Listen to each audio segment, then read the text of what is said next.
They begged him to stop, grown men with dirt under their nails, women clutching their children, even the sheriff with his hand hovering near his badge.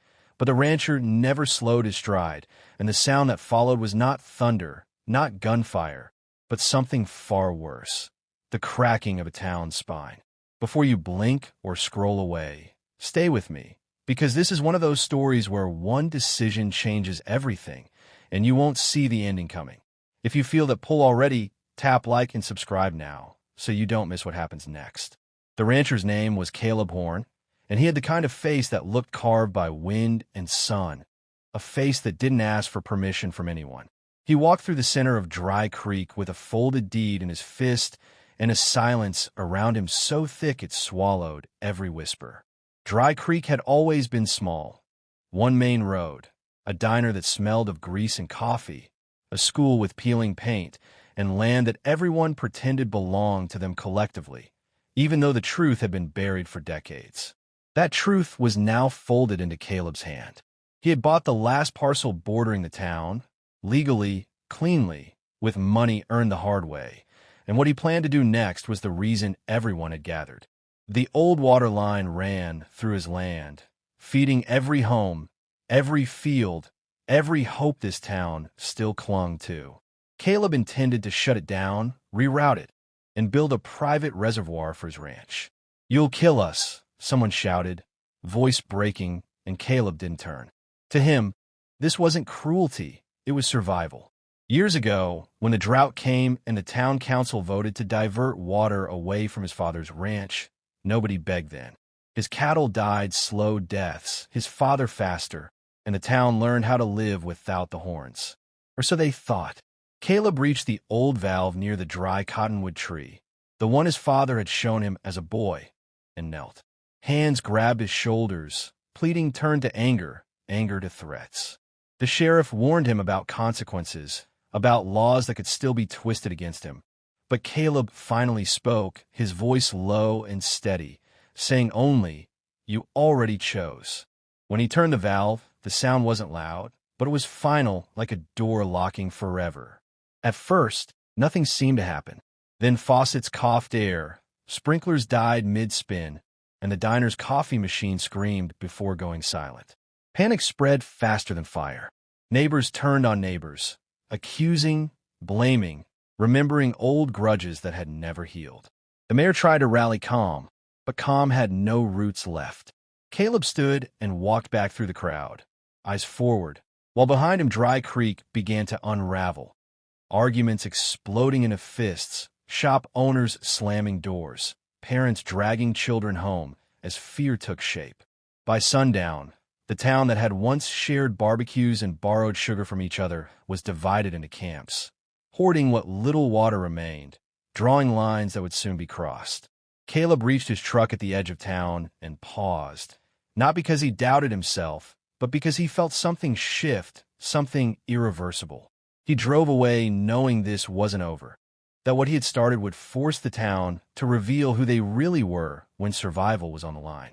And as the dust settled behind his tires, Dry Creek took its first step toward an explosion no one could contain. If this opening pulled you in and you want to see how far this goes, how one man's choice turns into a reckoning, make sure you like the video and subscribe now, because the next chapter changes everything. By morning, Dry Creek no longer felt like a town. It felt like a cage with the doors locked from the outside. The sun rose cruel and bright, and with it came the first true understanding of what Caleb Horn had done. Buckets sat empty beneath taps that would never drip again, and the riverbed outside town cracked like old skin. People gathered in knots, whispering plans, accusations, and half-remembered rumors about hidden wells and secret rites. The sheriff tried to organize rationing, but his authority dissolved the moment someone accused him of knowing Caleb's plan all along. At the schoolyard, parents argued over whether to send their children away to relatives in the city, while others insisted leaving would mean surrendering the town forever. The mayor called an emergency meeting at the town hall, yet only half the chairs filled. The rest of the people were too busy guarding their homes, afraid someone might steal what little water they had stored. Anger hardened into something sharper when word spread that Caleb had begun filling his reservoir. You could see it from the ridge, sunlight glinting off fresh water while dry creek baked below. That image became a wound everyone kept poking. By noon, a group formed without official names or leaders, just men and women bound by desperation. They talked about marching to the ranch, about forcing Caleb to turn the valve back on, about justice that sounded more like revenge the longer they spoke. Old friends argued like strangers, and strangers bonded like brothers, all fueled by the same thirst. Meanwhile, at the diner, Mrs. Alvarez locked her doors after a fight broke out over melted ice, and she cried alone behind the counter, remembering when this place had been where arguments ended, not started. On the outskirts of town, teenagers tested their courage by sneaking toward the dry fields, laughing too loud, pretending they weren't scared, until one of them collapsed from the heat and the laughter died instantly. Every small incident added pressure, like air pumped into a fragile shell. The sheriff drove out to the ranch alone, hoping reason might still exist somewhere between the fences and the wide sky. Caleb met him at the gate, calm, almost polite, listening without interrupting as the sheriff spoke of chaos, of people on edge, of blood that would be on Caleb's hands if this continued. When the sheriff finished, Caleb looked past him at the horizon and said, "Blood was already spilled. You just didn't count mine." He refused to reopen the line, but he did something unexpected. He offered to sell water back to the town at a price so high it felt like another insult. When the sheriff returned with that news, the town snapped. Selling water, they believed, was already theirs felt like robbery dressed up as law. The group that had formed earlier grew larger, louder, bolder, and talk turned into action. They gathered tools, trucks, ropes, anything that could break a fence or make a point. Not everyone agreed. Some begged for patience, for negotiation, for cooler heads. Those voices were drowned out by thirst and pride. As dusk approached, the march began, a slow, angry line of people moving toward the ranch, carrying years of buried resentment along with empty canteens. From a hill, Caleb watched them come, not with fear, but with a grim acceptance, as if he had known this moment would arrive the instant he turned that valve. The wind shifted, carrying shouts and curses across the land, and somewhere deep inside Dry Creek, something fragile finally shattered. This wasn't just about water anymore. It was about power, memory, and who had been first. And as the crowd closed the distance, it became clear that no matter what happened next, the town would never return to what it once was. The first fence fell with a sound like a warning that came too late. Wood cracked, wires screamed, and the crowd surged forward as if the land itself had dared them to cross. Some people hesitated at the broken line, suddenly aware that this was no longer a protest, but an invasion, while others pushed past with faces tight and eyes burning. The heat pressed down on everyone, and thirst sharpened every emotion until patience disappeared completely. Caleb stood near the reservoir with his hands visible, not reaching for a weapon, not backing away either. He looked smaller than the anger rushing toward him. Yet there was something unmovable in the way he planted his boots in the dirt. The shouting began all at once. Demands, insults, old accusations pulled from memory like knives. Someone hurled a rock that splashed into the water, and the sound alone sent a ripple of madness through the group. To them, that water was life, and seeing it disturbed felt like another violation. The sheriff arrived moments later, siren cutting through the noise, but it only added chaos, not control. People screamed at him to arrest Caleb, to make him turn the valve back on, to do something. He shouted back, ordering everyone to stand down, but authority means little when survival feels threatened. A man stepped forward, Eli Parker, once Caleb's closest friend, the same man who had voted with the council years ago to divert the water. His voice cracked as he begged Caleb, not as a rancher, not as a symbol, but as the boy he had grown up with. For a moment, silence spread, thin and trembling.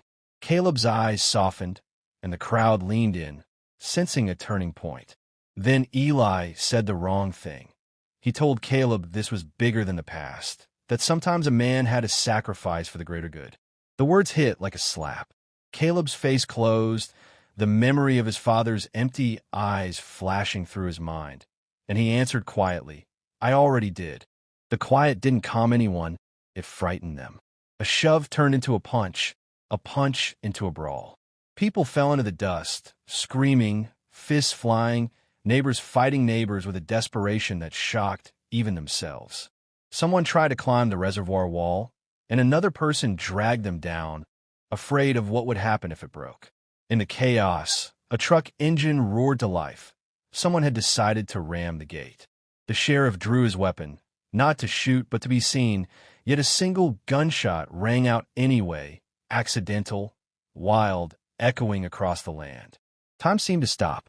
When it restarted, panic took over completely. People ran in every direction, trampling fences, dropping tools, shouting names. A woman collapsed near the water's edge, and for a split second Caleb moved toward her, instinct overriding anger. That single act, him helping someone from the town, confused everyone watching. The sheriff seized the moment, shouting for calm, for space, for sense. Slowly, the fight burned itself out, leaving bruises, torn clothes, and something worse, shame. The crowd retreated, not victorious, not defeated, but changed. As night fell, Caleb stood alone by the reservoir, staring at his reflection in the water. He had wanted justice, not war, yet war had come anyway. In the distance, Dry Creek's lights flickered like uncertain stars, and Caleb knew the final choice was still ahead of him. Whatever he decided next would either finish breaking the town or force it to face a truth it had avoided for generations. Night didn't bring peace to Dry Creek. It only stripped away the noise and left everyone alone with their thoughts. Fires burned low in backyards, and families huddled around them, counting bottles, whispering fears, wondering how close they had come to losing everything, including themselves. At the ranch, Caleb sat on the tailgate of his truck, staring at the dark outline of the reservoir, replaying every face he had seen that day. Anger had carried him this far, but now it felt heavy, exhausted, and strangely hollow. Just before dawn, he made his decision. When the sun crept over the hills, the town noticed movement on the ridge. Caleb's truck rolling slowly toward Dry Creek. People stepped out of their homes, suspicion written on every face, ready for another fight. He parked in front of the town hall and stood there until a crowd formed, silence thick and uneasy. Caleb spoke without shouting, telling them about his father, about the night the cattle died, about begging the council for help and being told the town came first. He didn't ask for forgiveness, he asked for honesty. He held up the deed and reminded them that the land and the water were legally his, but then he did something no one expected. He announced he would reopen the water line under one condition. The truth would finally be made public. The old council records, the backroom decisions, the names of those who had voted to sacrifice one family to save themselves would be revealed, and Dry Creek would decide what kind of town it wanted to be after that. Murmurs spread, fear mixing with relief. Some protested, afraid of what the truth would expose, while others felt a weight lift, realizing that silence had been poisoning them longer than thirst ever could. The sheriff nodded slowly, understanding that this was the only way forward without blood. By midday, the valve was turned, and water rushed back into the pipes with a sound that made people cry openly in the streets. Children laughed under running taps, and neighbors looked at each other differently, not as enemies, but as witnesses to the same hard lesson. The town didn't explode in fire or death. It exploded in truth. Friendships were tested, reputations shattered, and long-hidden guilt finally dragged into the light. Some people left Dry Creek, unable to live with what they had done or allowed. Others stayed, determined to rebuild something better, something fairer. Caleb didn't move back into town, but he didn't leave either. He stayed on his ranch, no longer the villain or the hero, just a man who had forced a reckoning.